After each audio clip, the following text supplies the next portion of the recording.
we gon' run it. Hit the field, blast off, watch them all fall. This is AFC North talk. Got me hype, it's about to be a touchdown. Got the Ravens, Steelers, Bengals, and the Browns. Are you listening? It's time to get it hype. Tune in when the season poppin'. Yeah, we going live. Hey, knock 'em out. Ay, first down, going hard. Yes, indeed. AFC North talk. Let's go. Hey, AFC North talk. Welcome to another edition of AFC North Talk. Here we are. And before we get it started, Q's coming. Q's just, technical difficulties. He's fixing his mic right now. But before we get started, by the way, last week, early this week, we had a show preview. Show was very fun. I actually enjoyed the comments a lot. I did want to start with this real quick. And do I sound normal? You sound great. You sound good. Yep. They wanted to start with this. Not something that I tell the guys. One thing for the people that have watched this show, Chris, that's funny, or haven't for a while, this show is not scripted at all. So that's why some weeks you see everybody vibing, everybody agreeing, and then you might see what you saw last week. It's important to know it doesn't matter how heated things we get here. I've been with Ace and I was gonna say Rokan, with Ace and Q for 4 years, maybe going to 5 now, and Jared the last year. Much longer than that. We've been doing this since 2019. Yeah, we've been doing this for a while, bro. So, and I enjoy this, right? And one thing we all do here, like Q has 10 YouTube shows, right? And he takes time to be here. Jerry has 50 articles to write. He takes time to be here.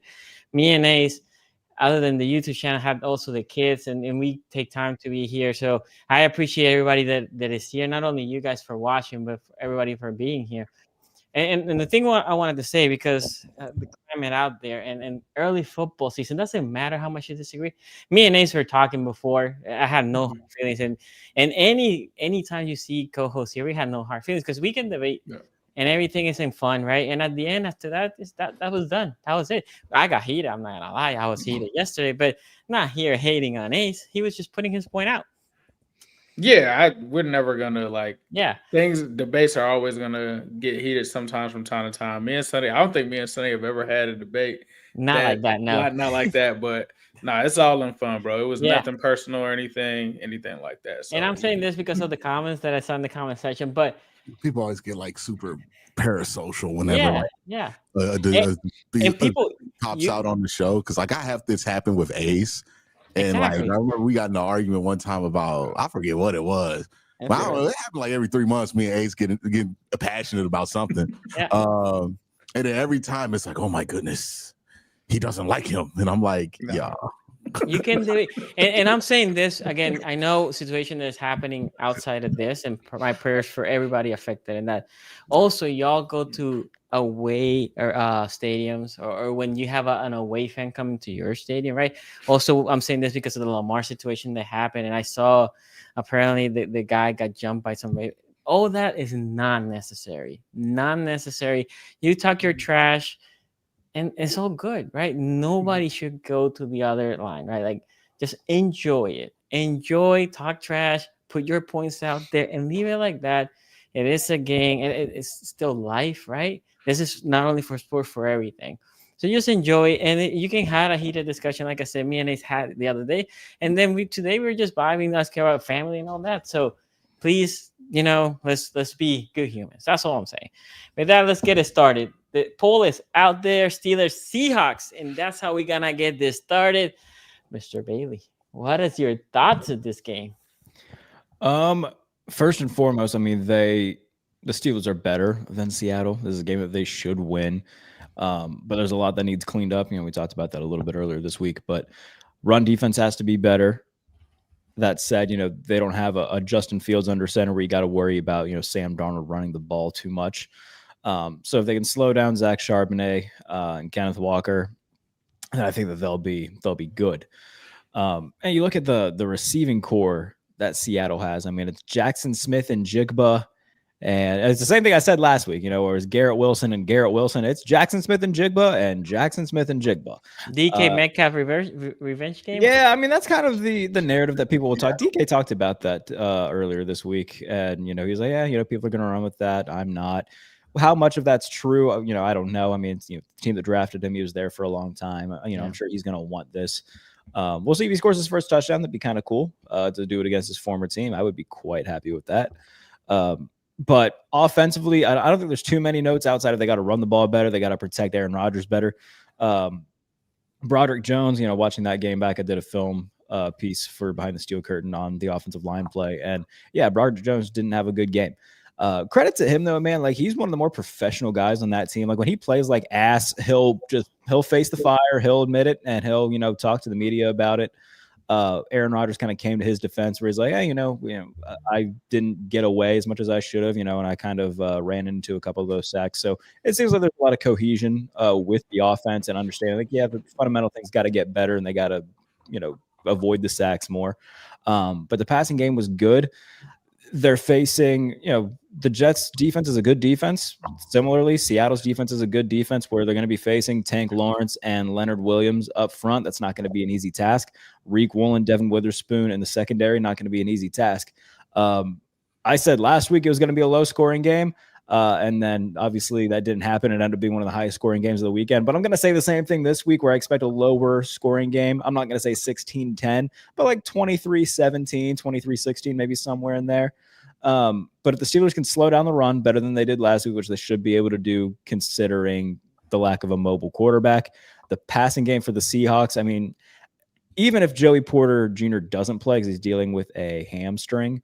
The corner. They still got a pair of corners that are capable.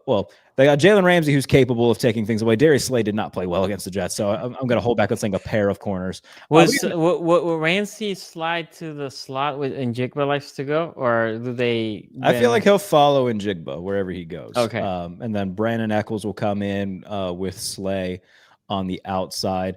And then if they want to move Jalen Ramsey to the outside, I think Brandon Eccles can play a little bit in the slot as well. So they can move some guys around. They can put Jerome Peppers down there as well. They can do a lot of different things with the addition of him in the secondary because Deshaun Elliott's going to be out. But defensively, if you can slow down Jackson Smith and Jigba, I don't think the Seahawks passing attack is going to be anything special.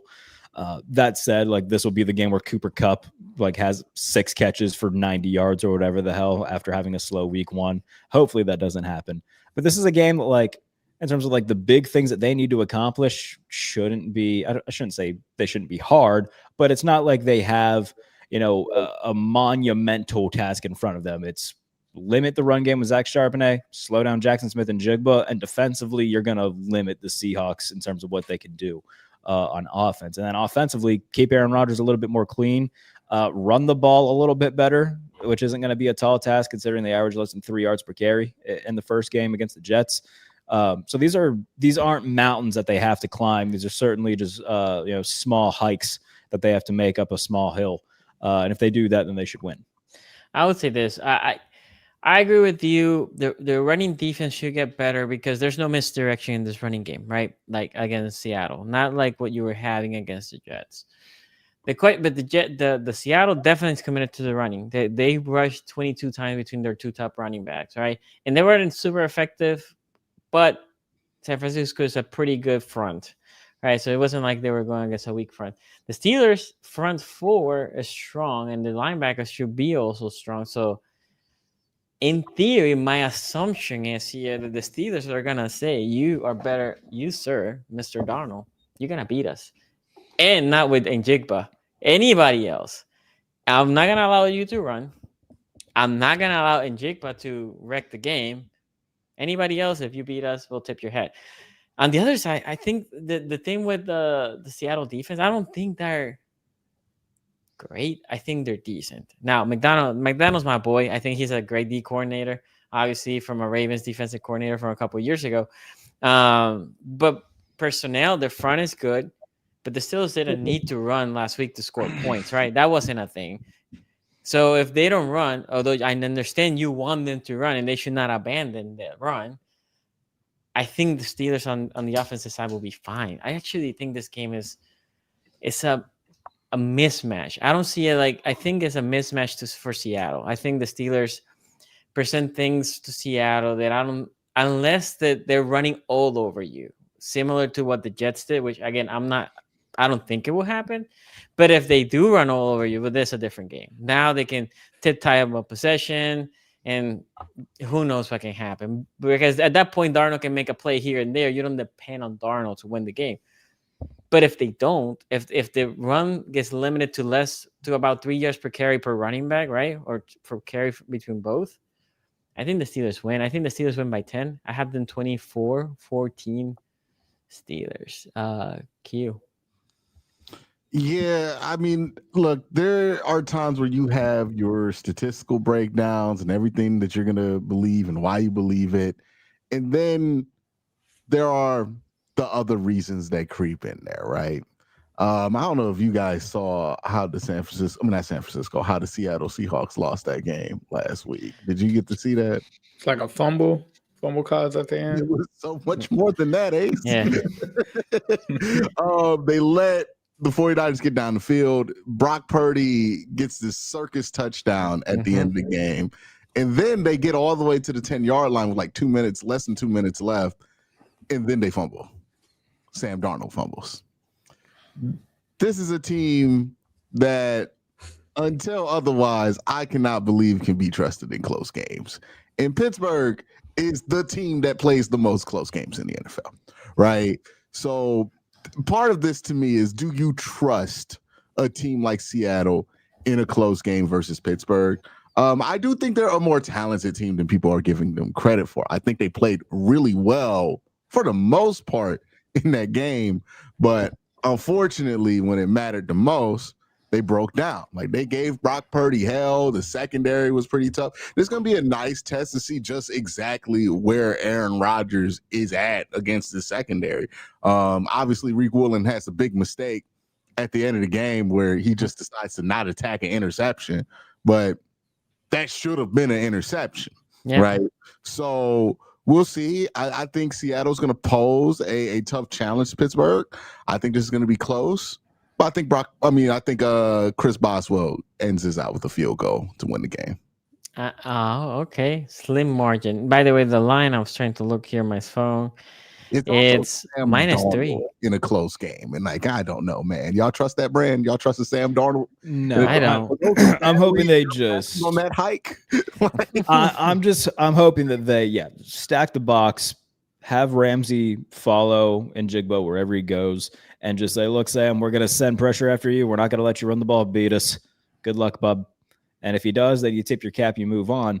I just don't think that if they play up to their skill level on defense, this should be a game that they win. But I also just can't see them having like that dreadful performance like in consecutive games the way that they just did against the Jets, at least not to start the year. There's just too much talent on that side of the ball where Seattle doesn't have as much talent on offense. But again, I said that last week against the Jets, and Justin Fields and the offense put up a good amount of points and yards. Hopefully we don't see it 2 weeks in a row.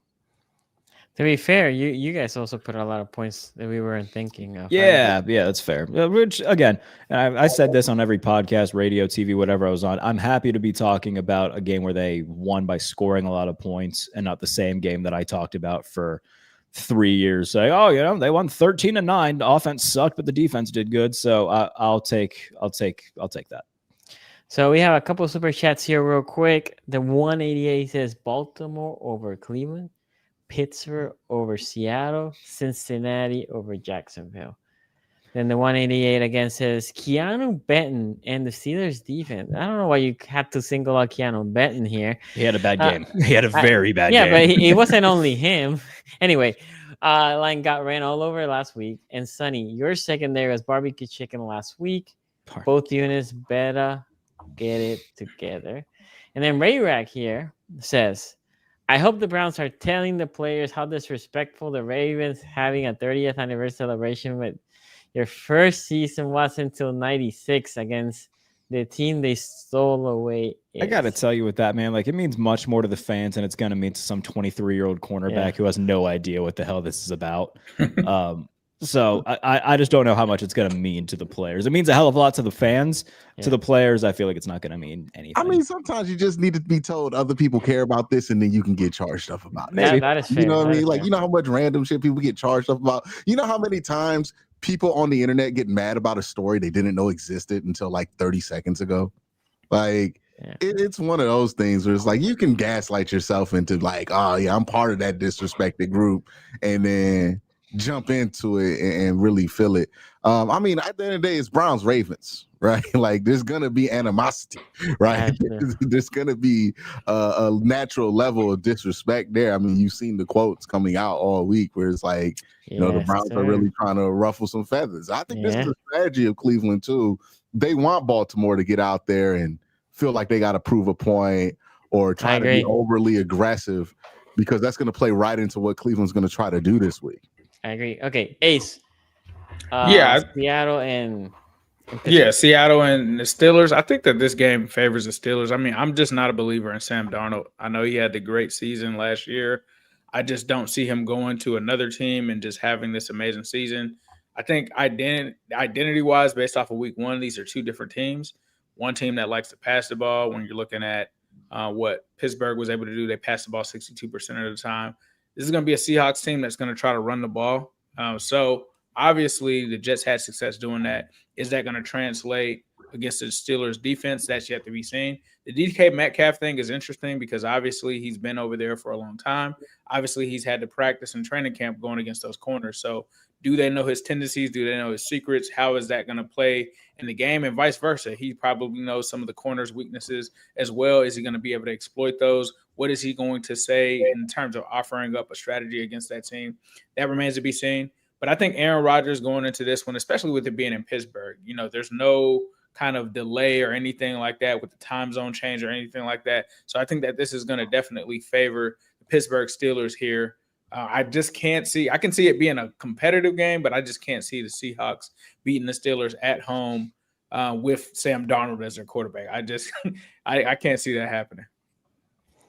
Yeah, I would like to add this. The Steelers – This is in Seattle or in Pittsburgh? Pittsburgh. In Pittsburgh. Home opener. No, it's not a revenge game. It's not a revenge game unless you go to the – Oh, that's true. That's true. That's fair. Yeah, it's fair. Going against the jersey's different. It's like going up to where that guy played. Like, yeah, it's different. The last time the Steelers had their home opener against the Seahawks is when Ben had his elbow injury. So some bad omens here. I don't like this. Bad juju there, huh? Yeah, not good. He was already not the same before that elbow injury. He just had a really good year the year before. I thought he fell off like the last 4 weeks of that season or something. Something happened. He led the NFL in passing that year. Yeah, he was. I mean, statistically, he was good. I just felt like the Steelers fell off a cliff the final month of that year. Yeah, as they usually do, as is tradition in December. Okay, the one thing 42-year-old quarterback's going to prevent that this year. I'm just going to put that one out there. We'll see. I hope so. So the one thing I was gonna say is this Steelers defense, in my opinion, this is a game that they probably want to bounce back. Not only on the running game again. This is a game that they're looking at and saying, okay, this is not a divisional opponent, right? Because when you play your division, it's different. Darnold, I think none of us respect him enough to where some people put him. And I think that's also, I don't even know where the top 100 he landed, because that tells you what the players. 100, right?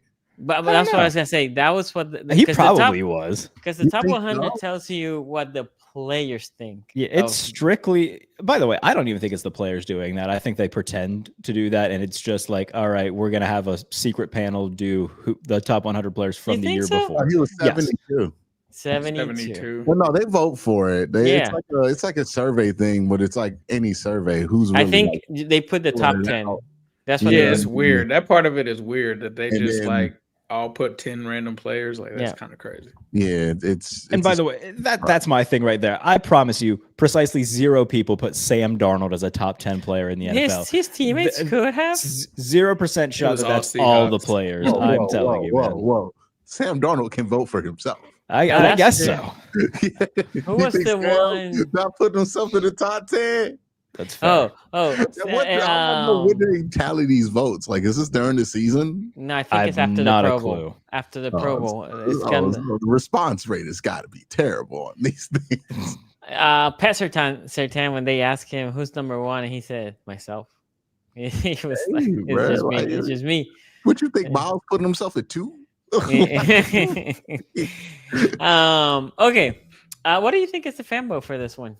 Also, one thing I want to add to this game is Seattle going to actually like run the ball like they said they were in the preseason and in the offseason? Like, is that going to happen? This whole revamp run game they've been talking about, because they ran a lot. So they threw 23 times and they ran 51, 52. Yeah, it was like 52% run plays. They were a little bit more on the run than they were on the throw in this past game. It was pretty even, though. I mean, but it was very close. 52-48 split. Yes. Okay. Who's their OC? Seattle. What's his name? Clint Kubiak. Yeah, the Kubiak. That makes sense. And DC, I'm assuming McDonald is doing the thing. Okay, so Pudding Bowl, what are you thinking? Knowing our viewers, they're not very Steeler heavy, so I'm going to say that it's leaning Seattle. 60-40 Steelers. Come on, man. It's never going to be 60-40 Steelers. I would say about 55-45 Seattle. 53-47 Steelers. Wow. Really? Wow. Look, you making headway, Jared. Yes. Look at that. When I asked the question, Rokon agenda has been making that means they showed up. See, the Steelers fans don't show up until the Steelers start doing well. Yes. Now they know that it's safe. You are right. Steelers fans don't show up until they win, right? Like, I remember when I was at the Browns game, right? It was like the first game, I think, of the 2017 season. It started with a block punt that I think got returned for a touchdown for the Browns against the Browns. And I remember the Browns, like, at one point tied the game up. It got a little close, and then all these yellow towels went away. Mm-hmm. And I'm like, man, there's really not that many Steeler fans out there, because that's when I surveyed. And then the Steelers score to go up 10, and all of a sudden you see all these yellow towels run. You know they arrive when Ali ends up doing his usual in the chat. So I haven't seen Ali yet. So I'm assuming week 3 they'll be here. The Steelers get above 500 about 3 games. All of a sudden, you remember Stephen A. is a big Steeler fan, right? Apparently, that's right. He is. Yeah. By the way, Stephen A. Smith, B, what are your signature fans, man? I'd be embarrassed. I mean, I can't control that, bub. Snoop Dogg's one too, and Snoop Dogg annoys the piss out of me. So like, it's just runner. Like, don't this shit sound like the most casual fan base on earth? Yeah, the Snoop Dogg one is crazy. I'm trying to think of other famous Steelers fans. You know, Ice Cube came to a Ravens game once. Oh, when we were playing the Raiders, not last year, but the before, and Tone Diggs. he had the Raiders jersey, but his son had a Ravens jersey, and then he posted a picture and said, "This is effing Ray Lewis' fault because of that, my son is a Ravens fan." So yeah. I'm about to say, I don't know if y'all know about LA, but the Raiders run LA. For sure. The local areas of LA. Okay, next poll's out there. Bengals, Jacksonville. Ace. This is in Jaguars. This is in Cincy. No, this is in Cincy. It's the home opener. Yep. I think Jacksonville's a quality team. I think that they took care of business against the Carolina Panthers, right? I think that defense is surprised a little bit. Like, you could say Bryce Young had a bad game, but you could also say this is a new Jaguars defense, new coaching staff. You know, Cone's got his thing going on over there. I think from an offensive standpoint, they present more of a challenge now. Listening to some of the Jaguars people talk, they said that in comparison to Doug Peterson's offense and some of those things, this offense is way better. Apparently now, like, they're able to script people open. Hearing that and then kind of watching the game, Trevor Lawrence still in this game kind of struggled a little bit, like, surprisingly, in this game. But he was airmailing some passes. His accuracy was kind of what Trevor Lawrence has been. Sometimes he's accurate, then sometimes he goes through these lapses where he's not the most accurate quarterback. That's going to be a key in this game for the Bengals to try to take advantage of that. I also think when you talk about the trenches, the game in the trenches on both sides is going to be important in this one. You got Joshua Allen Hines, who I believe was number 1 in pass rush win rate based off of week 1. He's going to be going against Orlando Brown Jr., Marius Mims. Obviously, Myles Garrett had that drive where he wrecked the game. They cannot have that happen this week against the Jacksonville Jaguars. The other thing that the Jaguars were able to do was run the ball with Travis Etienne. Obviously, they went ahead and traded Tank Bigsby out of there. So obviously, Etienne is the guy, and that's going to be what they want to do is establish the run game. And so the Bengals are going to have to, for the second week in a row, stop the run. I am confident that they are able to do that, seeing what TJ Slayton did last week. Mike Pennell, who is honestly had that role since he was in Kansas City and is now bringing that to Cincinnati. That's where this game is going to start. And I have to slow Etienne down and make sure that he's not a huge factor in this game because obviously last week he went crazy. So that's a guy that they're going to have to slow down. And then I think offensively, the funny thing is I was coming into this game, at least when I looked at the schedule of the season, thinking about Brian Thomas Jr. Brian Thomas Jr. and Trevor Lawrence were not on the same page week 1. I don't know what's going on with that. They were not on the same page whatsoever. Travis Hunter was actually the most targeted receiver on their team. So I'm expecting him to probably line up in the slot, go against Dax Hill. Dax Hill did really good last week. When he was in, the only person that did bad in the Bengals secondary was Cam Taylor-Britt. I do not want to see him on Brian Thomas Jr. whatsoever. So I would like him to be on Diami Brown if that's possible. I think the Bengals, from what we saw last week from a stat standpoint, they actually used DJ Turner as their main corner. So I expect to see him on Brian Thomas Jr. You can't let Brian Thomas Jr. wreck you in this game. Even if he's having a slow start, even if there's some chemistry concerns, I would expect Jacksonville to try to go to him a lot more in this one, being that they didn't in week 1. Offensively, the Bengals got to get back to what they were doing. And what they were doing last year was being an explosive offense, taking D shots, not being conservative, not forcing the run. It seemed like last week Zach Taylor forced the run a lot when it just really honestly wasn't there. I don't recall them taking really any deep shots in the game. They didn't move Jamar Chase around like they did last year where they had him in the backfield, where they had him in the slot. Those are things that they need to get back into doing, especially with this offense needing to bounce back. I expect Burrow and these guys to do their thing, but you got to get back to what this team is. And the identity is Jamar Chase and T. Higgins have to have more than 5 and 4 targets in this game. That is just simply unacceptable. You're going to at least have to get it to them and give them those opportunities to try to do that. This is a team in Jacksonville that is not as good in the secondary as Cleveland was. They don't have a Myles Garrett. No shade to Josh Allen Hines, but he's just not Myles Garrett. That is something that they're going to have to use to their advantage to try to put points on the board. And when it comes to the run game, I think that they just need to be efficient with the run. Zach Taylor does this thing where he tries to commit to the run game, and the plays aren't creative. Nothing is – it's like literally the same run play just flipped to the other side. Like there's a viral video going on right now about how bad of the run selection plays that Zach Taylor made in the Cleveland Browns game were. It was just honestly awful. He's got to be more creative when it comes to that. Get Chase Brown in just space. Nothing but shotgun duo. Yeah, they'll never see it coming. He ran traps. He ran through traps. Like, sorry. He's got to be better in this one. But this is a good Jacksonville team. Like they can take you by surprise. So with this being the home opener, you got to use the home field advantage to your advantage, and you got to come out here and establish 2 halves of football on offense, not 1 half. 1 half is not going to cut it. Defensively, you just have to keep this game in check. If the Bengals are able to do that, along with special teams being consistent like they were last week, they should be able to get out of this one with a win. I'm going to take the Bengals in this one. I think that the Jaguars looked really good against Carolina. It was Carolina.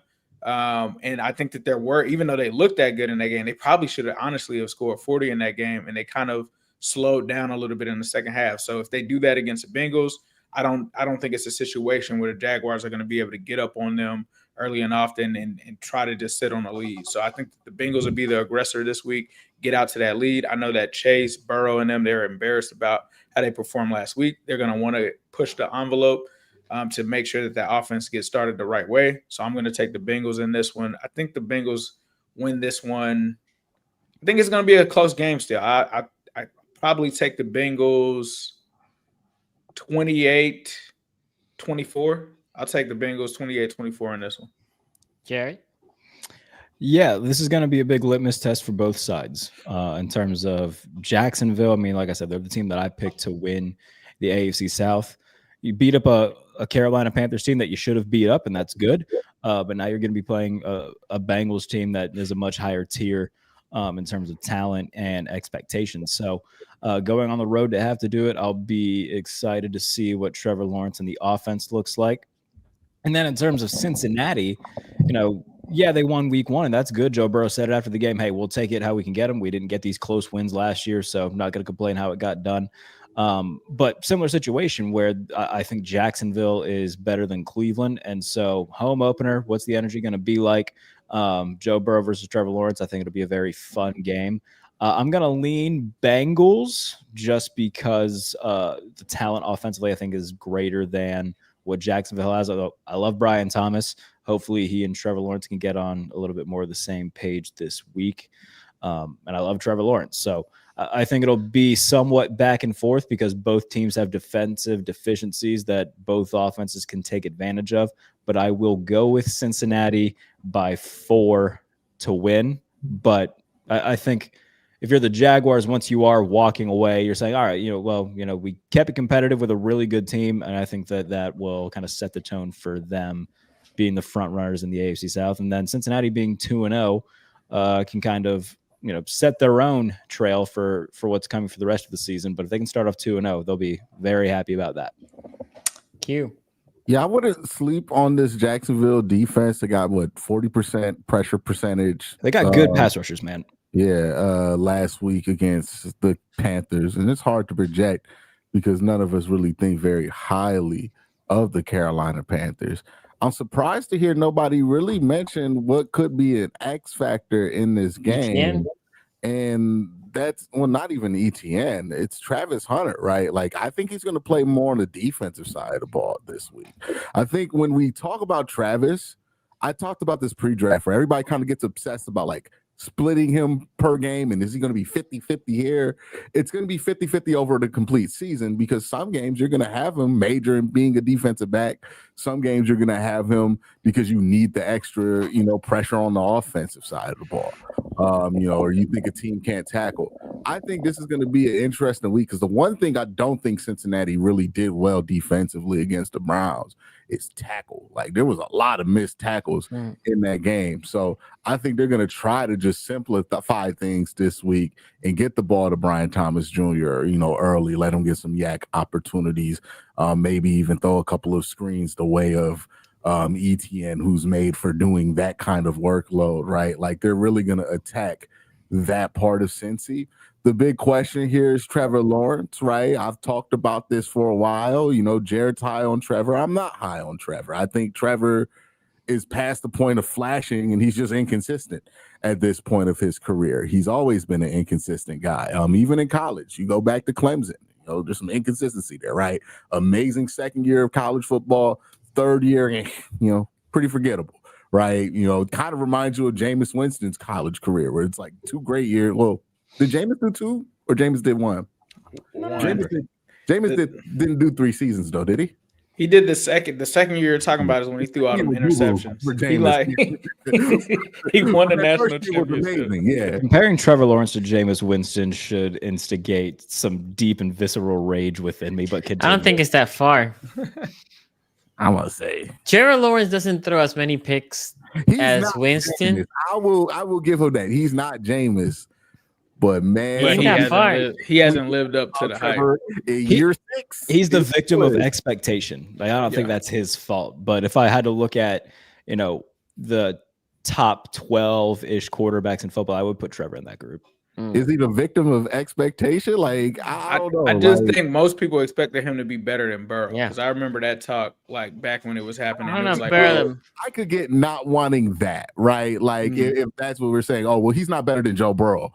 But if he were Justin Herbert, I think everybody would be like, oh, yeah, cool. Yeah. He's not Justin Herbert. Not close. He's not, like, I think I would put him in. I don't know. They're probably in the same tier, but I'll put him at the bottom of whatever tier that he's in. You said Dak's here? Dak Prescott. Think about Dak because that varies, right? A lot of people hear Dak and they immediately think he's trash. I can tell you where I put him actually. Dak is between 10 and 15, right? And I think that's where Lawrence is. I think Lawrence is 10 to 15. I agree. I think both of them are there. It's where Jordan Love sits, right? He's closer to 15 to 10. I disagree. Jordan Love over him, like would you? Jaden Daniels goes over him, right? Like if I put him in like that tier of I had Dak 10, Jalen Hurts 11, Baker 12, Trevor 13. You could put 11 to 13 in any order, but like if I had to take one, like if you say you can have Trevor or Jalen, I would still take Trevor. It's just Jalen just won a huge game. I couldn't not put him in a higher ranking. But like building a blank team, you said, hey, you can have Jalen Hurts or Trevor. I'm taking Trevor. I'd take Trevor over Jared Goff. For sure. Jared Goff's 14. Jared Goff, like I don't know, like but that's where he lives in that section. It's a real problem for a quarterback not to be consistent. Like I would rather take the quarterback with the lower overall ceiling than the guy who's not consistent, because I think it's really hard to win a Super Bowl with a quarterback who's very inconsistent. Like we've seen this, very talented quarterbacks. Peyton Manning, very inconsistent player. For a guy his caliber, right? Not saying he's inconsistent on the caliber like Gardner Minshew, but for a player of his caliber, remarkably inconsistent in the playoffs. Even the year he won it, right? 3 touchdowns, 7 interceptions in Indy. So to me, I think Trev is not how kids use the word mid, but how we used to use the word mid to describe weed, which is sometimes it hits and it feel like it's not mid. He's fire mid. Is that what you're saying? He's fire mid. I'm saying he is truly like what mid is. Like sometimes it's fire and you get it and you like, damn, bro, I'm about to get this again. And then sometimes Pookie. You wonder what that extra 5, 10, 15 could have got you. You know what I mean? Like here. Yeah, and that's what Trevor Lawrence is. Sometimes you can talk yourself into he is Justin Herbert. Other weeks, you're like, is he better than Jared Goff? I don't know. Like that's where we're at with Trevor, right? It depends on which Trevor shows up this week. If they get the good version of Trevor Lawrence, then I think that they can give Cincinnati a lot of trouble here. Since he has some things that they got to figure out, the offensive consistency stuff, right? Like, the Browns defense is really good. I thought they did a really good job, but it wasn't such a good job where I'm like, damn, they couldn't have had nothing, right? Like Joe Burrow didn't make the best decisions in the second half of that game. And I don't think he was as in sync with the offense as he would want to be. And I think he would admit that himself. The lack of a running game to be able to stabilize that game for Cincinnati just did not show up in the second half there for them.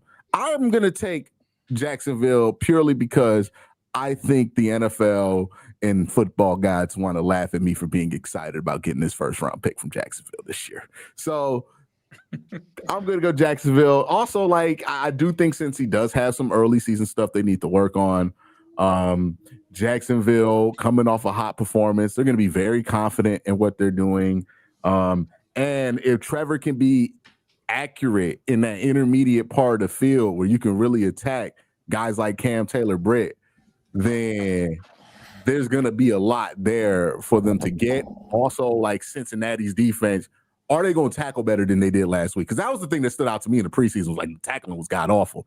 It wasn't much better in this game, even though the defensive line play really masked a lot of that. Will the linebackers tackle better? Will they be able to isolate these guys, get them in space, and make plays happen that way consistently and kind of minimize the amount of times they're asking Trevor to throw into tight windows, which is where you get the inconsistency stuff that pops up with them. Another thing with me too is just like you brought up the Travis Hunter thing. I think the reason I didn't bring it up is just because I don't think he's going to be great at either receiver or corner. Like he'll be fine. I'm trying to think of like good, like just perfectly mediocre players on both sides of the ball. I don't think he's gonna be mediocre, but this is something I brought in the offseason he'll be Bernard Berrien at receiver and Donta Robinson at corner. You say he's gonna be Donta Robinson and Wendell Moore? Who knows Wendell Moore? Wandale Robinson or Wandale Robinson? Yeah, you saying that's what he's gonna be? I think he'll be better than Wandale Robinson. I think the Browns might have dodged a bullet, bro. The whole playing both ways in the NFL thing, like he only played 6 snaps last week on defense. Like that's not going. He like Jamar was just talking about it today. Like, bro, you really got to find a position and just really perfect it. Like trying to play both sides in the NFL. Well, I would argue, who else did you need Travis Hunter in there to cover for the Carolina Panthers? They got one wide receiver I know. They're going to need him against us. Yes. Yeah. So that's why I'm like, this is going to be a bigger test of that theory, right? Like, this week he's going to have to play a lot. They didn't really need Travis to score last week. What I will say is the man is truly special with the ball in his hands. Like, I think that is true. To that, right? Like, it kind of reminds me of watching Lamar run when he gets the ball into his hands. So, I think I would give this time and really see how they play it out. But I think this week, would be a nice week for them to do their little victory lap on Travis Hunter, right? Like this would be the opportunity where you can say, see, he did something against Chase or T. He's not going to get on T. Probably Chase, right? Ugh. Do you want to? No, they'll keep Tyson Campbell on. Either one will cook him. They're going to have him try to hop something on levels when they run it with Cevis, and then they run Jamar Chase over top of that, and they're like relying on the linebackers. That I think they're going to try to like sneak one in like that, But he is a ball hawk. He does make plays on the ball a lot. Like, let's see what he looks like this week. And that for that specific thing, I never liked the whole the Hunter do both things. I agree with. I think when we were doing the mock draft, I said, will we remember that question that we had? Who would you prefer the Browns to take? And I say Hunter because I thought Abdul-Khor is gonna be a wrecking the games, and then I think Hunter until somebody says no kid, you're gonna pick either this. It's gonna be hard for him to be really impactful. That's my take on him. I think he's a good player. I agree with you, Q. Yep. When he has the ball, he can be special. I wish what's crazy about that is it sounds like he should be playing special teams. Well, guess what? He can't because he can't play offense, defense, and special teams in one game. There you go. So now on the game itself, I think I'm probably the lowest of everybody here on the Jacksonville Jaguars. Also on Trevor Lawrence, I did not like him coming out of college.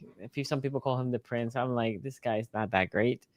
I think he is. I think 10 to 15. I'll put him in. I think he's dead in the middle on that 15. Like I think Jared, you mentioned the people you're ranking. Baker, in my opinion, is way better than Travis Lawrence. Really? More consistent. Like my problem with Lawrence is Lawrence will give you one. Get you on the list where I'm like, I don't know. I feel like I would rather have Trevor. Nah, I think Lawrence gives you, especially late Baker. Early Baker would come. Baker was kind of cooking fast. Baker's also had Mike Evans and Chris Godwin, and now he has a Emeka Egbuka. Like he's had a lot more advantages over the past couple of years than. That is true. It's the same thing. The argument that we can put with. We're gonna see this year because now he's got the same offensive coordinator as Baker did last year. That's true. Yeah, there will be a lot of. They literally spun heaven and earth to get Travis Hunter there. He has to be utilized. I mean, the way that Gladstone's talking about it during every press conference, like I understand you're a young dude, you're a young GM, you got to take a swing. Like I get it, I respect it. I just don't know, man. Hey man, ain't nobody tell him don't get show all that excitement to Andrew Berry. Did you ever see this interview that Gladstone and Andrew Berry did together on this random podcast? So they were both on a pod together, and then they were like, "When did this trade start manifesting?" He's like, "Well, around the owners' meeting is when I felt that I knew that Travis was going to be one of those guys I just move anything for." And I was like, that's strange because I remember around the owners meeting, that's when Andrew Berry cracked out that Shohei Ohtani comp for Travis Hunter. He was just driving up the price. I was like, this is a sick man. He saw first and was like, oh, I got one. Yeah. Let me get a first next year and your second. He's got to be really good. Like the price they paid for Travis Hunter, he better be massive. Consistent Pro Bowler, All Pro a couple times. That's a lot you got to give up. I'm hoping the Jaguars win a lot of games. That is my hope.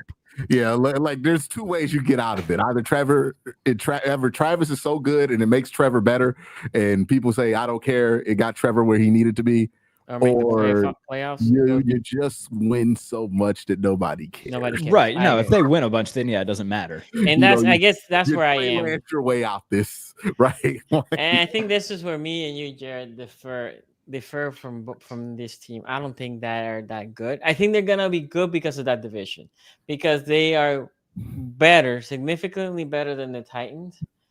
And I know people are high right now on the Colts because the Colts beat the Miami Dolphins. I don't even know what Miami Dolphins are. The Saints started 2-0 last year and put up 40. I don't care what to do with the Titans, because like I watched Cam Ward's tape and I was like, it wasn't that bad. It wasn't, but the receivers were great. He had a great. few throws where he was like, "Ah, damn, all right." Then yeah, his receivers just stink. Yeah, so you can't change that this year. Maybe next year. I mean, that's good for your team for building. Few throws I thought weren't bad and everything else, but then like I saw somebody, and it's a friend. I'm not going to put them out there, but they tweeted out, "Hey, look at the tape. They know what's there. The Titans have their guy." And I'm like, 16% success rate is not. I know I have my guy stuff right there, right? Like I've done that before where Baker misses a ton of throws, but he's just right there and you're blaming it on the wide receivers. But it's like, I don't know. Like sometimes you're throwing that shit too hard, right? Like, that factors in. But yeah, I just don't know what to do with the Titans because I think their coach sucks. Brian, he's gone after this year. But my point is, that's why I think the Jaguars, because of the schedule that they will have in that division, they're going to have a decent record. But I don't think they're that good. Like, I think they have 4 wins there, and they probably get 3 or 4 more. I think they get 4 more wins with the rest of the schedule, right? I don't think the Bengals is one of them. I think the Bengals are significantly better. Now, do I think it's a sure thing that Bengals win this game? No. And this is why. When I go and watch the game between the Browns and the Bengals, and Q said something that Burrow was not making good decisions, right? I agree with you. The pressure, I think Joe Burrow started feeling those ghost pressure, because even when the pressure wasn't there. No, there was no ghost pressure in the second half, though, to be fair to Joe Burrow. No, I got you, but I'm just saying in general. Pressure, but yeah, I get what you're saying. And the Jacksonville Jaguars have the potential to do that. I'm not saying they're gonna do it. They not as good as the Browns. The Browns fourth, or the Browns front 4, front 5, whatever you want to call it. We said in the offseason they were top tier in the league, right? So you're going from, in my opinion, top 3, wherever you want to rank them, to this definitely top 8 is what I will put Jacksonville Jaguars, top 8 to top 10, right? But if this Jacksonville Jaguars team can put pressure just with the 4 or 5, that's how you get interesting with the Bengals, right? Because now you can leave more people in the secondary, and then the Bengals cannot do something that most teams can do somewhat decent, which is run the ball to alleviate some of that pressure, right? So to alleviate some of these corners and maybe linebackers going back a little bit to help in the passing game. So if the Bengals are not going to run the ball well and the pressure starts getting to Burrow, that's when the game gets interesting. And then the other side, again, I don't believe a lot in the quarterback for Jacksonville Jaguars. But if ETN runs, I don't think he's going to do what he did against the Panthers. But if he can do $110, $120 against this Cincinnati Bengals team, and the pressure's getting to Burrow, then it gets interesting. I don't think both things happen. I have the Bengals, I think similar to what I had the Pittsburgh Steelers. I have them 27-17. Do you think Jacksonville can play ball control? Is that like to their strengths though? I mean, if ETN has any sort of game like he did last week, then yeah, they can kill the clock a little bit. Yeah, but that's the question, right? Which I don't know, because the Bengals did good against the Browns. Now, we did talk about... They have screams. We're just trying to get a quick one, right? Because they got Bayshul Tootin there, too. I think so. Yeah, they did draft him. Yeah. They got Which, I mean, makes it easier to trade away Tank Bigsby. They got Trevor Etienne. Yeah. That's not a team trying to run up the middle. No, but so that's my only question. Basically, for me, for the Jacksonville Jaguars to win this game, they had to be close to perfect. Right, that's how I see this game for them to win, because I think Cincinnati is that much better than the Jaguars. I just don't. I guess I just don't believe. I don't believe in Jacksonville at all. I don't think they're that good. I think they're gonna have a decent record because of the division. Because other than the Texans, the rest of that division has a lot of questions. That's what I think. Danny Dimes?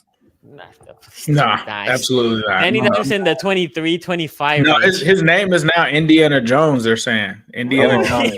Yeah, I did see that. It's pretty good. That's actually that's pretty good. That's a good one. Yeah, I like that. That's a good one. Hey, look, they benched the top 5 pick for a reason. Okay. That being said, let me show y'all here something real quick. This episode is sponsored by ourselves. Go check our merch. We have AFC North. You can pick your team here. There's shirts, as you can see. There's different colors: white, black, the gray. There's mugs. There's stickers. There's hoodies. You can check that out. We appreciate you guys. The support. It's a way to support the channel. Go check it out. AFCNTstore.com. Go check it out. Again, it's a good way to support the channel. Go check that and then let us know how you think about the website.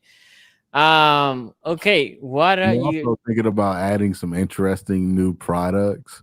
It's gonna be a Roquan Smith shirt that makes it so that you're 2 seconds late on zone coverage all the time. Okay. Yeah. Q is about to release the Roquan shirt. So if you guys want the Roquan shirts, he's about to.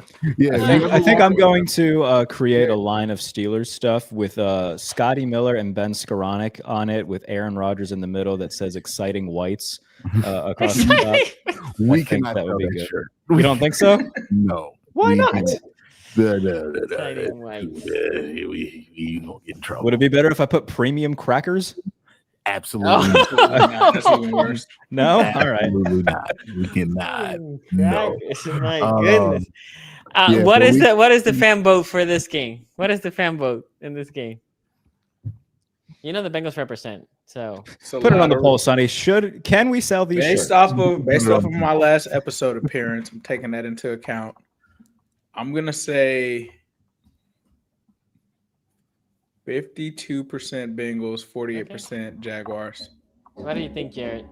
56-44 Bengals. You guys are missing the main factor of this. Browns fans want the Jaguars to lose too. This is gonna be a blowout. 75-25 Bengals. The shots are with me. Bengals 77, Jacksonville 23. Thank God. By the way, Q, you've been spot on in both. You've been spot on. I'm not gonna lie. Who knows his audience? You guys are going to be you're going to be floored when I just go rogue with this and make the shirt myself. Okay. I'm going to get a printing press. I'm going to go to Hobby Lobby and just go crazy. All to you. So, anyway, that means, again, go check the website. It's very cool. That being said, game of the week, Ravens, Browns. It's gonna be a fun one. Before I throw it to you guys, Q was alluding to this earlier. And you had Judy and Dope. It was the only two. I don't know if there's another one, Q, but those two.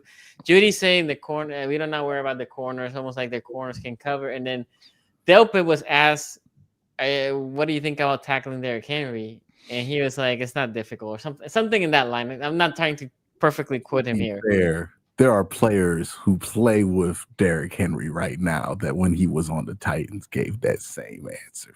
Yeah, I'm just saying, but you're saying that as you're leading to the game. I know. I will say this, Q, because everybody in the league always says you're tackling Derrick Henry. It depends on when you get him, right? Like that. Yeah, that's fair. Part. Yeah. Anyway, the one thing I will say here, I think is smart. Some people would disagree with me because I think I agree here with Q. Mm-hmm. You're coming from the Ravens losing an emotional game, and you're trying to appeal more to the emotional side of the team to get them off their game. I hate it. I think it goes one of two ways. No, Ace has the point. Like, you gotta, the best strategy is to tell Lamar he can't throw the ball. Yep. You gotta tell him. It'd be like, we know what Lamar is as a runner, but I want to see him pass it 60 times. It's reverse psychology, bro. I think that's what similar to what the Browns are doing. I think this game it goes one or two ways. Either the Ravens then are super hyper focused, and I can see them just trying to basically take all their anger on the Browns, or they're just so hyped that they just completely F the game, right? I could definitely see that the strategy goes one or two ways. No, they try to make sure that Lamar don't be pulling that shit out on read options. That's what they're trying to make sure happen. Right? I need Myles Garrett to recreate that hit he did on Burrow week 1 and do it to Lamar as well this week. That would be A-okay. See, it's not going to be Myles that gets that hit, but I think Aiden Huntington might be the one who gets something off like that on somebody. I will start with this. Look, the person, believe it or not, because I know you guys are gonna tell me something. You said rookies you don't take into account, blah blah blah. Yes, for rankings, yes. But after seeing Fahalele play last week again, I'm scared of Mason Graham. I'm not gonna lie. It's not that I don't believe Myles Garrett can be great. This is not an indictment. I'm just saying. Usually the Ravens are decently planning for Myles Garrett. Essentially, how the Ravens play the Browns is we're not allowing Myles Garrett to take over this game, but if the other ones can beat us, and I think now they have guys that can beat us. That is my concern. I think the Ravens running game obviously possesses a challenge. I cannot in good conscience say the Browns are top tier against the run because the Bengals don't even try to be a good running team, right? So, but with that front, you would think they're a good running team, right? The thing with the Ravens is not because they're hard to defend, only because they put so much misdirection on the running game that you have to be ultra disciplined. If you go back and watch the Bills game, Lamar was just reading Bosa, right? Unblock Bosa. Oh, you want to crash? I'll keep it. Oh, you want to stay with me here, Henry, right? You have to be uber disciplined. Now, the Browns have played the Bengals, I don't know how many times. Sorry, the Ravens so many times. So obviously they know. But, I mean, still, like in the battle of the game, your instinct sometimes is to go and crash that, and then Lamar will keep it. So that is one of the biggest point. How is this defense gonna do? The Browns defense gonna do against this Ravens running game? The Ravens passing game was really good too last week, but to be fair, the Browns play a hell of a game against a considered top 3, top 2 in the league in the past, which is Burrow and company, the Bengals. So that's definitely a matchup that I'm very interested to watch. Zay Flowers pop open a lot against the Bills. Zay Flower he likes to go, well, they move him all over the place. So how Zay Flower will be against Newsom, that if he gets landed on Newsom, that would be interesting because Zay Flowers, he doesn't go necessarily just deep. He goes drag route. He goes literally he goes all over the place. No, you guys are gonna try to get Newsom on Flowers because you get Newsom moving left to right. Yeah. So. Yeah, and I think that's what Flowers thrives, right? Because him being a sure receiver, the only time you do a go route is if he just completely burns this guy, right? But him being a smaller receiver, that's not necessarily his thing. His thing is more middle of the field getting open. On the defensive side, that's the question here too, right? Can the Ravens keep the Browns rushing attack to minimal and then push Flacco to make the plays, right? And Flacco, again, we talk about he wasn't his fault, the interception, but Flacco, it is, he likes to throw that pick here and there. So it's definitely going to be an interesting game. I actually think this game is close to I think the line is crazy. I think the line is like 11.5. I think that line's insane. Vegas gave y'all a booty beat down. Yes, it's crazy. I don't think that is even close to the line. I think the Ravens win by a touchdown. I think it's probably, and I think it's a low scoring game too. I know we scored 40 last week. I think we scored 17 this week. 17-10 is what I'm going. Ravens. They need to keep it clean because you don't want to give hope. I think the Ravens start with a touchdown. I think this is a game that basically is one of those games that the Ravens start with 7-0. And then it stays like the Browns might score 3, then the Ravens might score 3, and then the Browns might react with a touchdown throughout the game, and then the Ravens finish with another. And that's the game. So Ravens by 7. And Browns and Ravens are always a game. I like them, right? I personally like those red games. They're tough, gritty games. But Fajalele can break the game because Fajalele is gonna get Lamar killed. Like this guy was not good, and the Browns front is legit. So that's what I think. I think that's going to be interesting to see. Is like, okay, who's Linderbaum going to spend most of the day helping on? If you look at Cincinnati, they made the decision they were going to help on Mason Graham for the most part, right? It was like a lot of forehands on Mason Graham.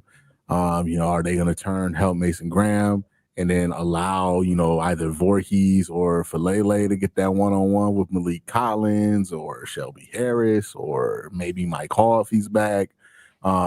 I think Aiden Huntington's going to be an interesting name that the Browns are going to use in this one, right? Big, really not a big guy. He's not tall, but he's an interesting tweener, right? He played edge at Tulane. He was a 3-tech for the Browns in preseason, had the highest pressure rate or win rate of all players in the preseason when he was trying to make the team. I think he's somebody you're going to utilize in a specialized role this week because when you have Lamar out there and Derrick Henry, you want whatever combination of size and athleticism you can get on the field on a consistent basis.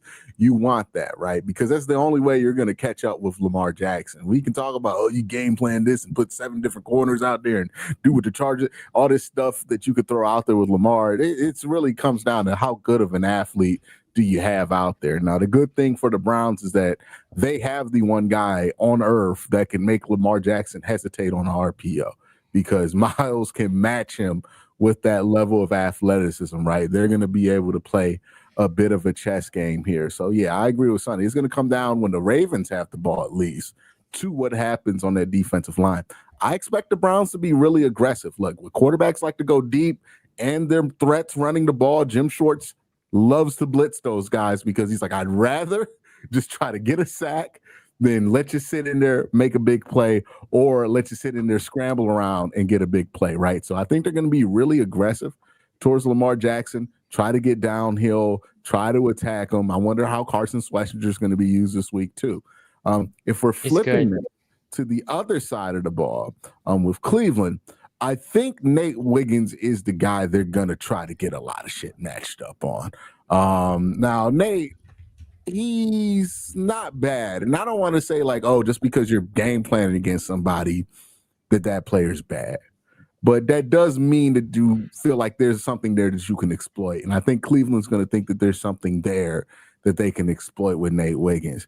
We all know Nate Wiggins has great long speed. He ran, 4.29 at the combine? Yep. So, you go to that and you're like, oh, yeah, he's got to be explosive.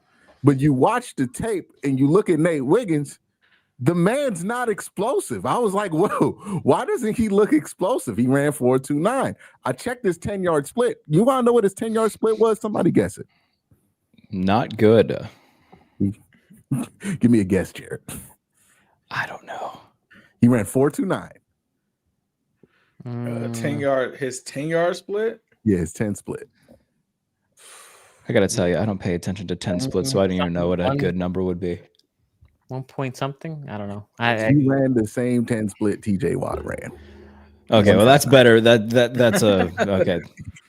He ran 1.59 in his 10-yard split. It's a 26th percentile result in the 40 for a guy his size and weight at his position. And I think that shows up a lot when you watch him. It's like, he's not very explosive. So you get him to stop. It's kind of the opposite of Greg Newsome, right? Where Greg, you want to spend all game trying to get him to open up his hips and move left to right. He can't really keep up with you. I think he was a 30th percentile 20-yard shuttle guy, which, that makes a ton of sense when you think about Greg. He's a 26th percentile vertical explosion guy, basically. So you want to get him in zone to sit and then run by him, or you want to get a double move on him. You basically want to spend all game trying to get Nate Wiggins to sit on shit, right? Just so you can run by him and see if he can catch up, because he can't catch up there. I think they're going to use a lot of Isaiah Bond in this game. I think Harold Fannin, they're going to put him in stacks all the time, try to get him matched up on Nate Wiggins. I can't wait to put Harold Fannin in my anytime touchdown parlay. His odds are going to be just astronomical. It's going to be great. Another fun fact: Harold Fannin has a better 10-yard split than Nate Wiggins, right? Like Miles Garrett. His anytime touchdown what that number looks like. I'll get that pulled up. So who do you think they put on Wiggins, Q? Since you're saying that they're gonna, you think Judy? A lot of time moving around that X. I don't think they're gonna put Judy there. I think they're gonna keep Judy in the slot. Let Jerry Judy do the Jerry Judy stuff.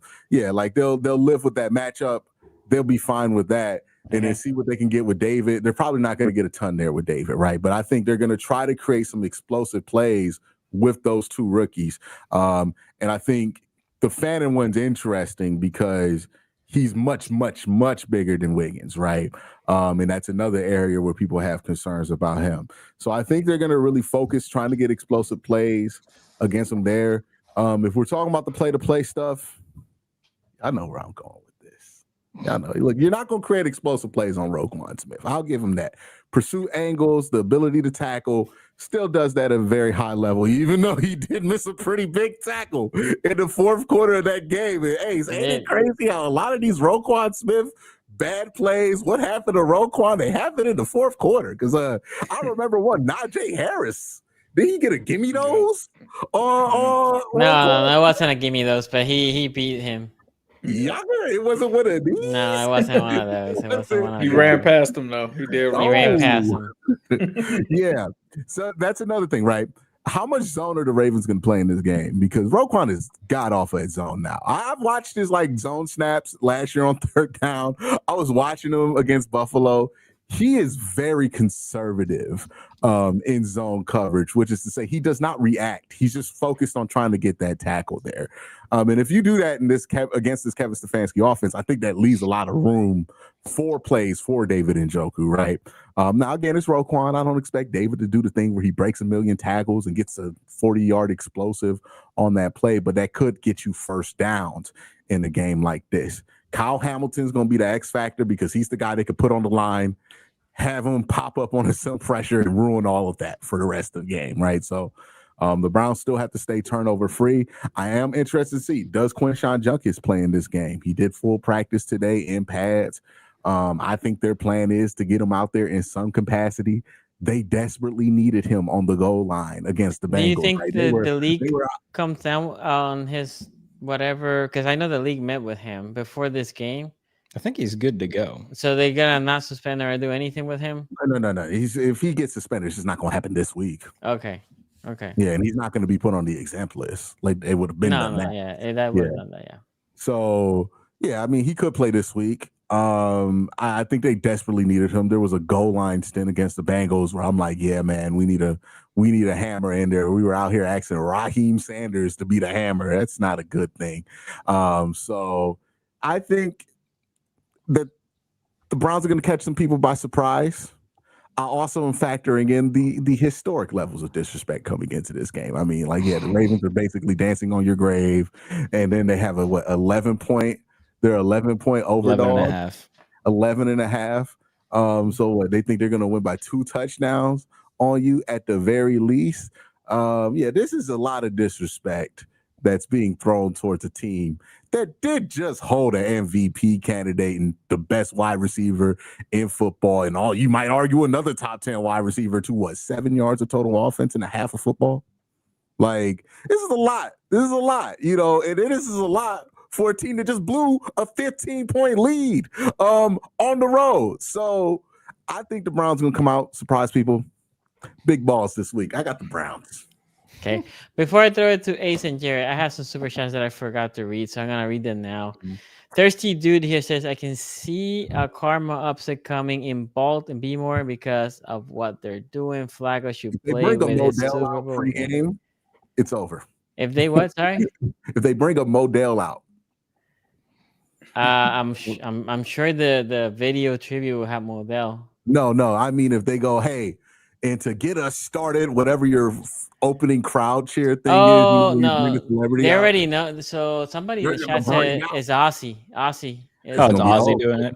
You stole. Cool, fun, yeah, okay. Yeah, and that's what somebody said in the chat. I'm not sure. That's what somebody said in the chat. Bengals steal. Aussie out there. He's gonna bring out a Modell. Bengals still says, I ain't afraid of BBB. Burrow 6 touchdowns. Bengals win 45. That's not a real Bengals fan. That's not a real Bengals fan. He is. Remember, Bengals and Steelers. Yeah, remember? That's not a real Bengals fan. That's somebody that's trolling. how that works. Yeah, he's been with us for a while. We're avoiding that one. We're avoiding that one. We're rooting for the middle of America right here, you know? Rex Fortune here says, AB really Rooting for the heartland. Rex Fortune here says, AB really play him. He got refunded for Paycor also. Not refunded. I think he made up. Gladstone. Yeah.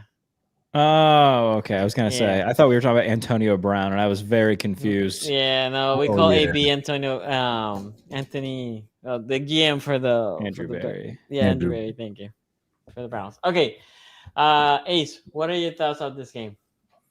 Yeah, I think this game is going to be a lot closer than people kind of realize on this one because obviously it's the AFC North factor. Cleveland is a really good defense. I think you got to account for Myles Garrett. You got to account for Denzel Ward. I think that they actually match up pretty well against the Browns, right? You talk about Denzel Ward going against Zay Flowers. You also have Greg Newsome against Bateman and Hopkins. I think that that's a good matchup there. And then when you talk about the offensive lines, you got Ronnie Stanley going against Myles Garrett. Usually you guys from if my memory serves me correct, when I used to watch the games before, you guys would always give Ronnie Stanley help, and sometimes you guys would triple team Myles Garrett. I was say the Ravens, they don't just give Ronnie Stanley help. They like triple team him another guard and then a block. But no Pat Ricard this week, probably, right? That's like a huge piece to their plan, right? And it may be no likely, so they might be fit on tight end. Yeah. Was it Kohler? Y'all still got Kohler over there? Kohler. Yeah. I mean, I think it's going to be a good battle, but here's the thing. My question for Baltimore's offensive line, I know some of us liked their line a lot. I had question marks about their guard positions. And Voorhees and Falele, we know that the Browns like to move Myles Garrett around. So if they're going to move him around and he's on Daniel Falele, that's going to be a problem. If he's on Voorhees, that's going to be a problem. So Myles Garrett's going to be a factor in this game. However, the only thing that I can't see now, it is the perfect storm for Flacco to try to play spoiler, right? Because now he's the Browns quarterback. But Lamar Jackson in Baltimore since leaving. Yep. First game in Baltimore. We played Flacco before, but not in Baltimore. Lamar Jackson, Derrick Henry. I don't see why. I felt like it was not smart, and it didn't backfire on him last week when Delpit came out and said what he said about the Bengals, right? But this man got up there and said that it's not hard to tackle Derrick Henry. The Browns social media team got in on it too because they posted a video of Grant Delpit tackling Derrick Henry and then doing the little the pose him saying that Derrick Henry's small. Not a smart idea, my brother. Do not poke the bear. Derrick Henry gonna run extra hard now because he saw the thing he was gonna come in. I was gonna give you 50% effort. Nobody can tackle Derrick Henry like that. Nobody can. I just think that there's going to be a point in this game.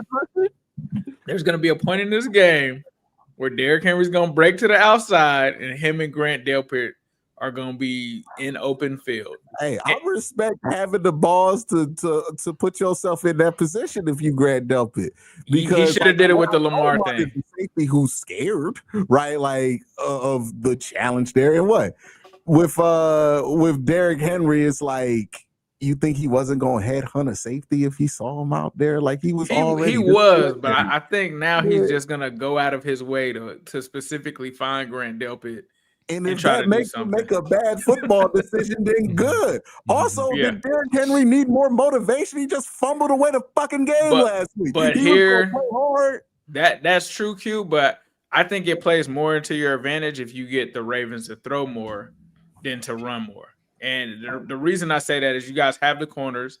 That's more of an opportunity for Myles to get some pressure and kind of, go at this offensive line, which I think does have some weaknesses in it. So saying something like that to get them to run the ball more is just where I was like, bro, what are you doing? You should be saying, like we just said earlier, tell Lamar to pass more than run. That's what you should be saying, because I think that plays into you guys' hands. Whereas if Lamar just gets the hand off to Derrick Henry or something like that, I think I want the that's ball out of Lamar's hands. I'm be honest. You want the with ball? you. Okay. I've seen that man Pookie scoot us, dog. Like I'm good. I'm good on the Lamar underrated has terrorized the Browns. Okay. Like Lamar has killed us through the air, and with his like on scrambles as much as anything, right? Like I think if you have to pick your poison between Derrick Henry and Lamar Jackson, I'm picking Derrick Henry as the poison that I'd rather play because at least there is a known solution to Derrick Henry, which is you penetrate, get through your gaps, and get behind the line of scrimmage and get him before he gets downhill, which this is what the Browns are going to try to do. Play fast, get through the line, get to Derrick Henry before he gets that power ramping up. You can stop him. This is something that the Browns successfully did under Jim Schwartz, where I think they held him to like 7 yards or something negative like that when he was with his last year with Tennessee. So this is something that like there is reason behind it, right? Like I don't know if this is like they sat in a team meeting and said, hey guys, talk shit about Derrick Henry. Let's do that. But I mean, I think if you're any team playing the Baltimore Ravens and you feel like you can get penetration on the line of scrimmage, then yeah, you'd rather have Derrick Henry get that ball than Lamar because Derrick Henry's not as dangerous behind the line of scrimmage as Lamar Jackson is, who's infinitely more dangerous. But is Miles more dangerous stopping the run, or is he more dangerous when you got him over Voorhees or one of those guys right there where he could just come through the line and do his thing? But it ain't gonna matter if Lamar Jackson dashed away from Myles Garrett because he just ran off to the side of him. And then now you ask yourself, can Aiden Huntington tackle Lamar Jackson on a consistent basis? You know, they're not going to let it come down to Lamar Jackson versus Myles Garrett. They're going to avoid that at all costs. You know, but the one thing you can control is how they have to use Derrick Henry for him to be successful. Yeah. So, I mean, with this one, I think it's going to be a close game. I just don't know if I do know that Baltimore can do one thing: score the football. Like they have, no matter, you could talk about the weapons and all of that throughout the years, they have consistently been able to put up points. Joe Flacco has his limitations, and he cannot have those. Now, those turnovers weren't his fault last week, but he's got to have those turn into points or touchdowns. And it's a situation where, yes, the Bengals defense played well, but this team also only scored 16 points, right? They cannot do that against Baltimore. They're at least going to have to put up something in the 20s to win this game. If they can get to 23 or something like that and hold them to 20, that's the way that Cleveland wins this game. I'm not going to say that they can't do it. That's the path that they would have to be on. But as it stands right now, I do trust the Ravens to score more than the Browns. So I'm going to take Baltimore slightly in this one. I still think throughout the year these teams are going to split, but I think right now Baltimore has the chip on their shoulder. They're coming off. They're going to be mad about the Bills game. This is in Baltimore, right? This is not in Cleveland. This is in Baltimore.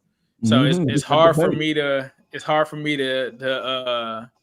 have Baltimore losing this one at the bank. I still think that they split, but I think Baltimore's going to be able to get this one. I think it would have been way more interesting, which this might be a hot take and this might be feeding the Shador hive. If they had Shador out there instead in this one, don't do that to Q. I think that, I don't know, bro. I'm just saying, I think if y'all had Shador week 1, that would have been a more interesting game. But that's just me. I'm just telling you right now. He ain't there. Okay. Jalur will get killed against the Ravens. Look, we just saw what the Carolina Panthers look like. And it made me question, like, hey, man, how good did Shador actually look, dog? Were the Panthers' cheeks the whole time? Like, yeah, he got a long ways to go, dog. He was not running away from no Trey Henderson. He definitely don't need to be in there versus no goddamn Baltimore Ravens right now. Like, let's get the young fella some time, dog. You know, I just think the element of surprise look like Johnny Manziel with Carlos Dunlap. That's nasty. And, that's nasty. That's nasty. It's what it looked like against the Rams in the preseason, Ace. So you don't think long term Shador is the better think right now he has any business being on that football week field. 2, yeah. Like so do you think the next time? Because I feel like the next time y'all play them, Shador is probably playing. When's that? I don't know when y'all next. When's the next time you guys play them? It's later in the year, but I think that's the one that I got Cleveland winning. I'd like Cleveland in Cleveland. We'll see. Like again, I think he needs at least 2 months. You know what I mean? Like before he needs to be out there. But there's a lot he has to figure out. November 16. That's the next I would like to point out, like the kind of players that I comp them to, like Teddy Bridgewater, Tua. Those are the guys who take forever to actually get to a level of play that's competent in the NFL.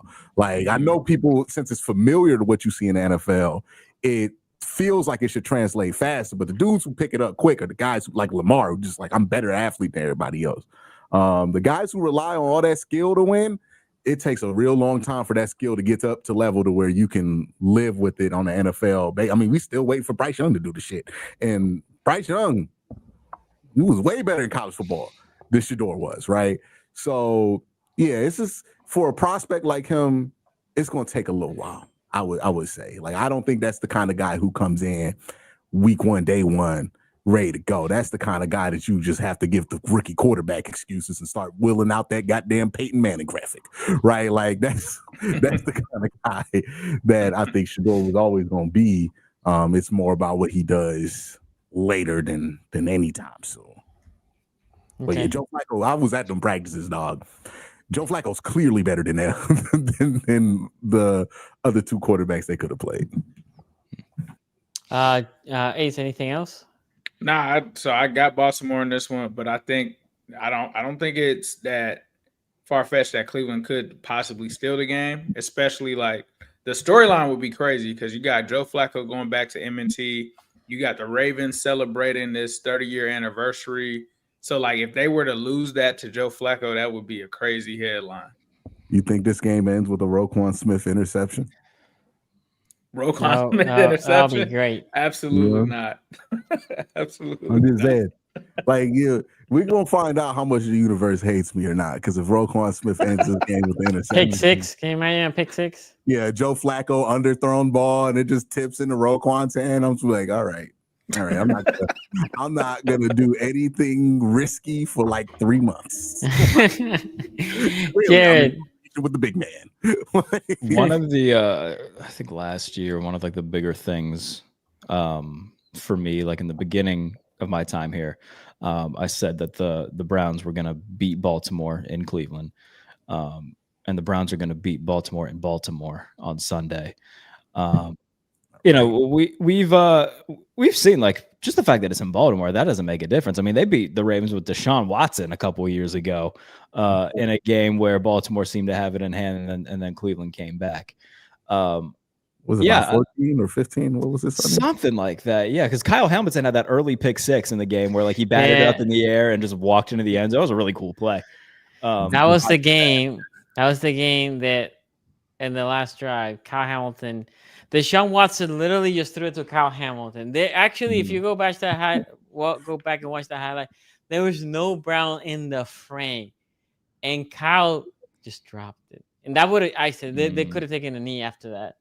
Anyway, go. Yeah, Deshaun. That was like the peak of Deshaun Watson in Cleveland, and then they were like 5-3 at the time. Yeah, well, after that, we found out that was the death of Deshaun Watson in Cleveland because he hurts his shoulder. It never looks the same after that, and he already wasn't looking the same before that.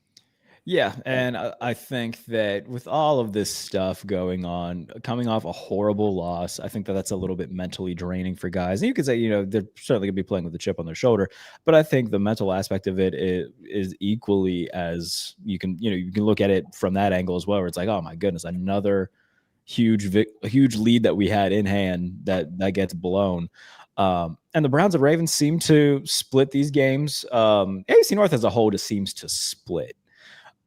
Where like the Steelers and Browns seem to consistently split games. Steelers and Bengals split last year. The Steelers and the Ravens split last year. Like it just seems to be a division where there's not a lot of sweepage taking place. I know that the Ravens swept Cincinnati, but it was both very close games that could have gone either way.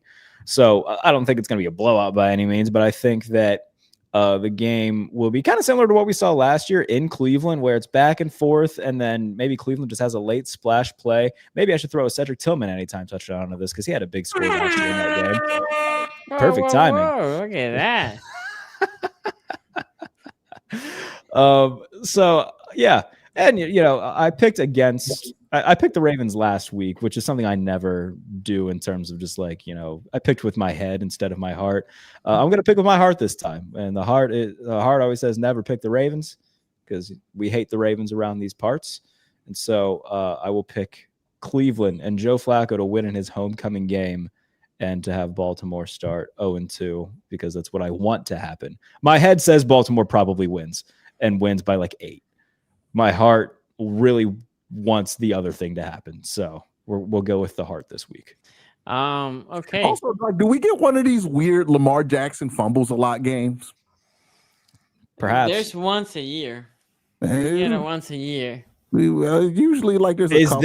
Is this the Lamar Jackson bitch fit game where he throws the helmet before he's off the field? Maybe it is. He does that more than once. You ever see the Gatorade? You ever hear the theory of the Gatorade towel of doom? No. Which is like whenever you see your quarterback with that Gatorade towel over his head, it's over. He does that every week. I've never heard that. He comes out of the once he grabbed that. Remember Cam Newton used to have the Gatorade Cam towel. Newton always did that, yeah. And it's like, Cam's having a bad game. So yeah, whenever you see that Gatorade towel come out, yeah, brother, put that helmet away. You don't need to be there no more. To finish the pod, we do have a super chat here real quick. Ray Rag says, Ace, did you see him in the last preseason game? He was horrible. No. Joe is so much better than him right now. It's not even close. No, remember, Ray Rags, it's a conspiracy that Kevin Stefanski and the Browns are leading against Shedeur Sanders. He wasn't actually terrible. He was you talking about when he was holding the ball too long? Yeah. Bro holds the ball for an hour and a half and wonders why bad things supposed happen. to be beautiful weather, as somebody pointed in the chat. First game was good though. Everybody was hyped. As we established, though, the Panthers just might be that bad. If the starters are that bad, can you imagine those backups? No, that's what I was saying. I'm like, how did the Panthers starters look worse than the Rams like practice squad that they threw out there in week 3? I don't know. That's something that the Panthers have to answer for that. I do think that Cleveland this week, though, I think Judkins and Sampson both, having both of them will be good for their run game.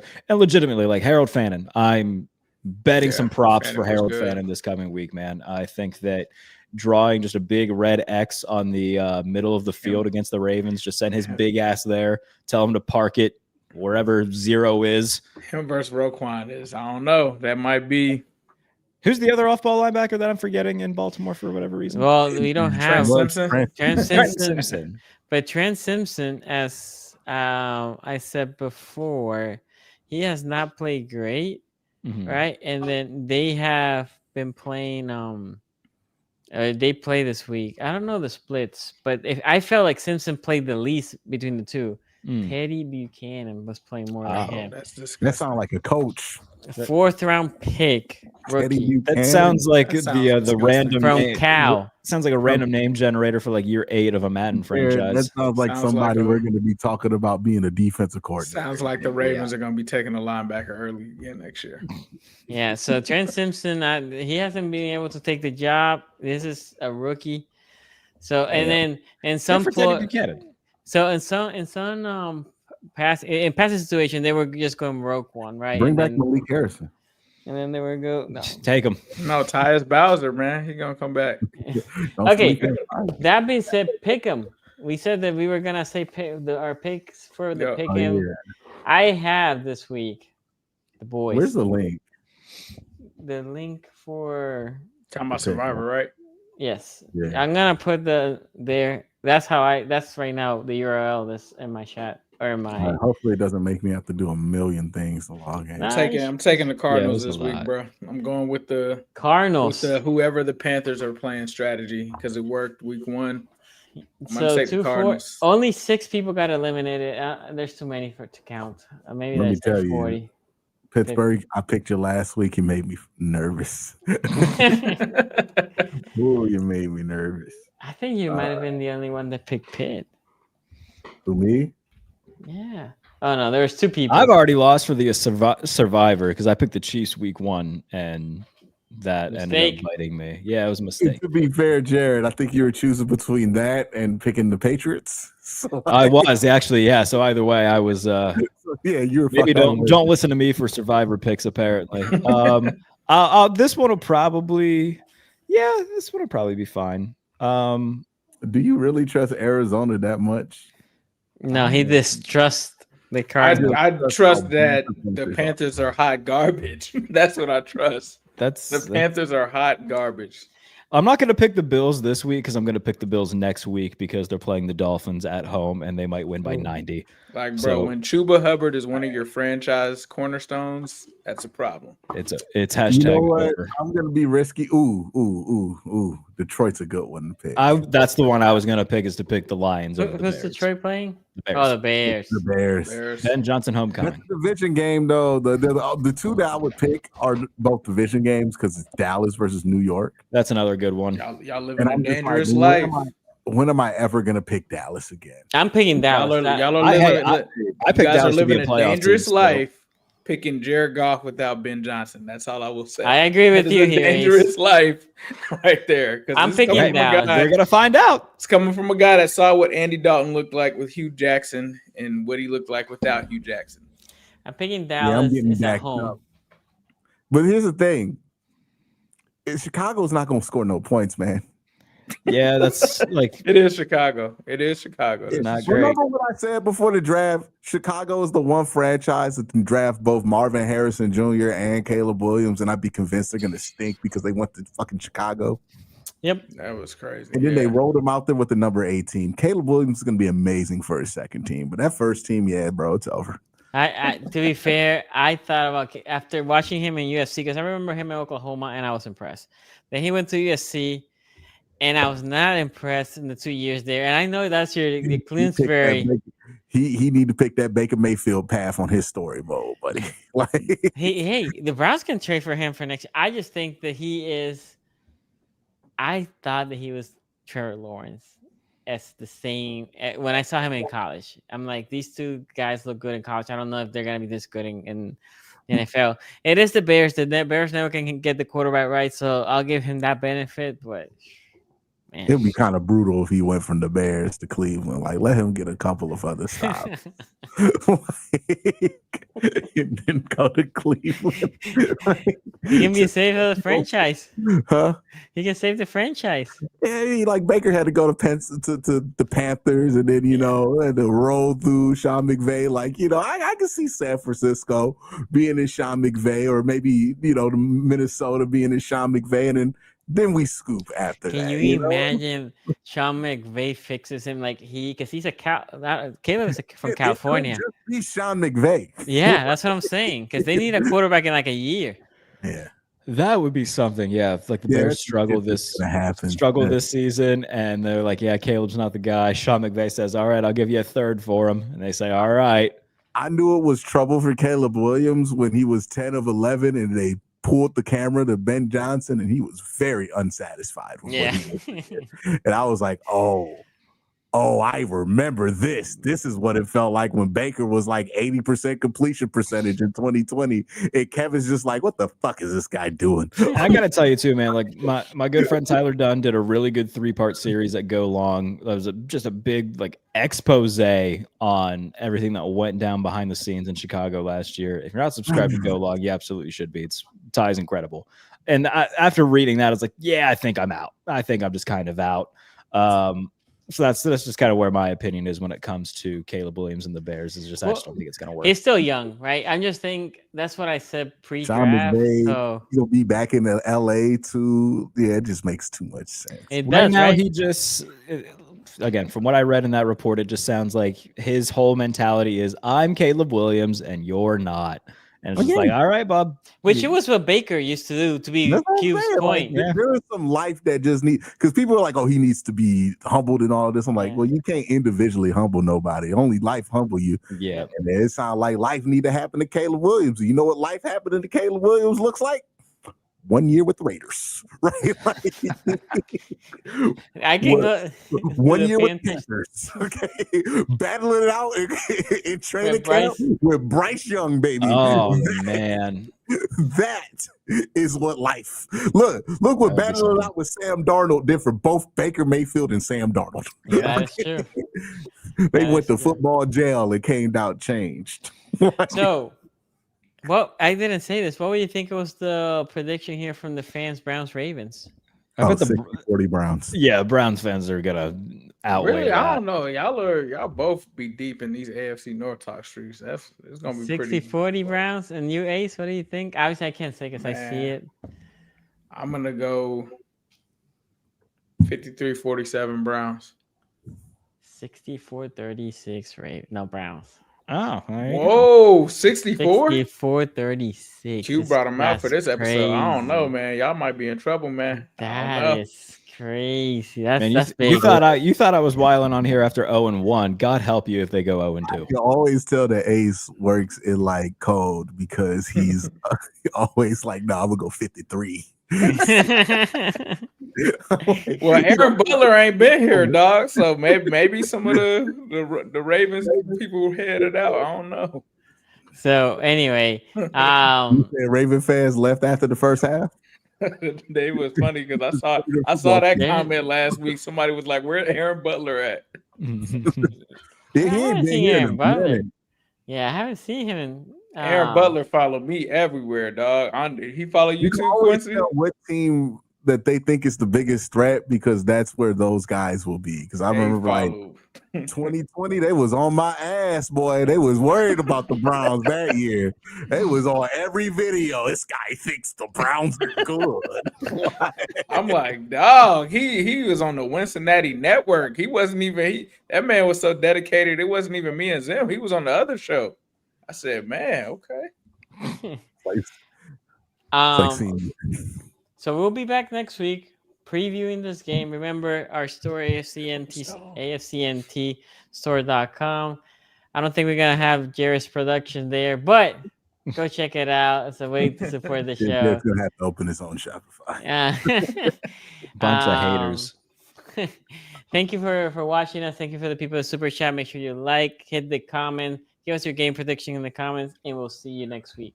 Peace out.